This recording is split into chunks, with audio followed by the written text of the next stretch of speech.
Hi, I'm Nancy Janis, and if you're watching this tape, you must be interested enough in my situation that you'd like to know more. And I'd like to begin by thanking you very much for taking the time to watch. I'm still a professor at Eckerd College. That has been my life for the past 20 years. I love teaching and I love my students, and I have realized that I am probably not going to be able to do a lot to change the world myself. But the greatest reward for me in teaching is exciting my students about the need to help others and to reach out. And that's why I do what I do now. In addition to that, before I had the accident, I was an avid bike rider.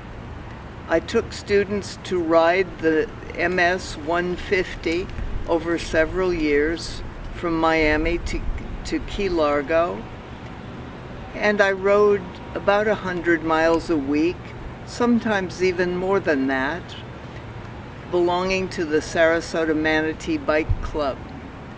Probably the bravest thing that I did as a bike rider was travel to Cambodia, taking a bicycle along with me and riding from Phnom Penh, the capital, to Vietnam with a former student of mine and a Cambodian friend as well. In addition to these kinds of things, I have 3 daughters, now in their early 20s, and I love to camp with them and to travel with them. The best part of my job at Eckerd over all of these years has been the numerous times that I took students on service trips. We went to Cambodia and Thailand a number of times. We went to Tanzania one winter term, and over spring break the students are interested in doing service, and so I took them to Central America, 1 year to Honduras, 1 year to Costa Rica, and the last year to Panama. I say the last year because 2 days before I was scheduled to leave for Panama with a group of students, I was out riding my bike to join the bike club for a long ride, and I was hit by a car just a block from my home. We live in a residential neighborhood, and I never dreamed that anything like this could ever happen to me there. I was hurt pretty badly. This is back in March of 2012. I spent about 30 feet flying through the air until I landed on the ground, and ultimately I wound up with a spinal cord injury that has caused me not to be able to walk or to use my hands. I have been in physical and occupational therapy multiple times a week ever since I spent 7 months in the hospital subsequent to the accident. I really don't have any memory of that accident or even of the first 3 months that I was hospitalized, but I hear stories from my husband and my children that make it seem as though I was really kind of a shadow of my former self. Now, living my life as a disabled person has brought so many changes. I am in a wheelchair, as you can probably see, and that's because I'm unable to walk. I can get around a short distance using a walker with my right leg kind of following behind, and I'm able to use my computer with a stylus that allows me to poke at the keys. My hands and fingers work so badly that I'm unable to keyboard to communicate in an ordinary way. I'm happy to tell you that my brain still functions pretty well. And so I have come back to teaching for the last 2 years. A great disappointment for me, however, is that my school gave up my faculty position because I was in the hospital for such a long time. And now I'm able to teach only part-time. On the one hand, I'm happy about that because I don't have to travel as frequently to the school, and I'm unable to drive. That means that my husband has to drive me absolutely everywhere, and it makes me feel as though I own an awfully big chunk of his life. But I miss being here full-time. I miss having students come to see me in my office and talk to me about their lives and their dreams.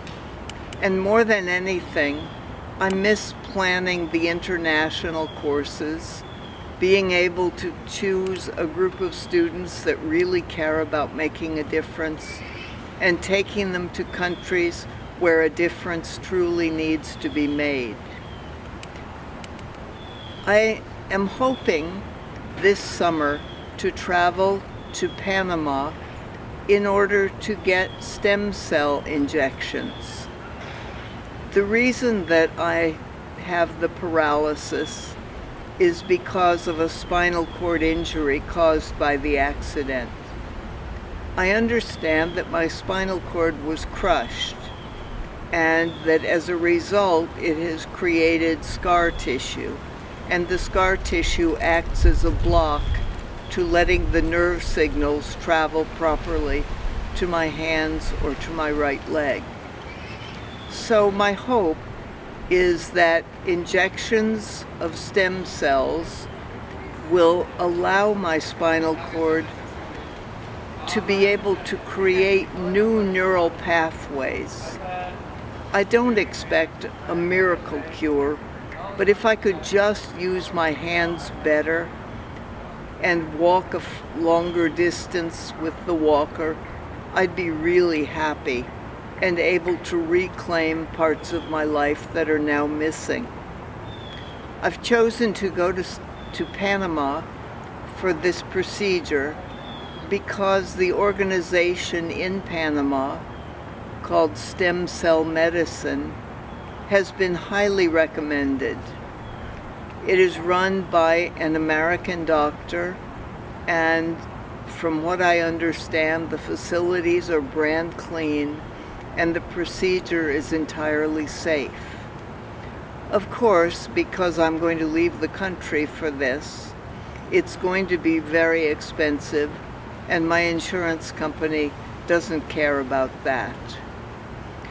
It's not possible for me to get stem cell therapy within the United States, and we have fallen behind many countries in the world who have been doing research on the possibilities of injecting living beings with stem cells.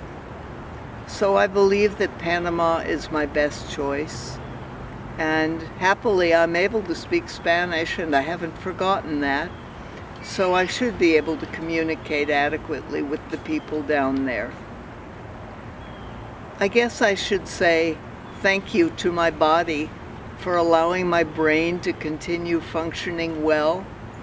I haven't become stupid in the classroom yet, and I hope that never happens to me. I want to say thank you again to you for listening to this long recording, and to say whatever you can do to help me, be it by forwarding my You Caring website to your friends and family, or making a donation yourself, will be greatly, greatly appreciated.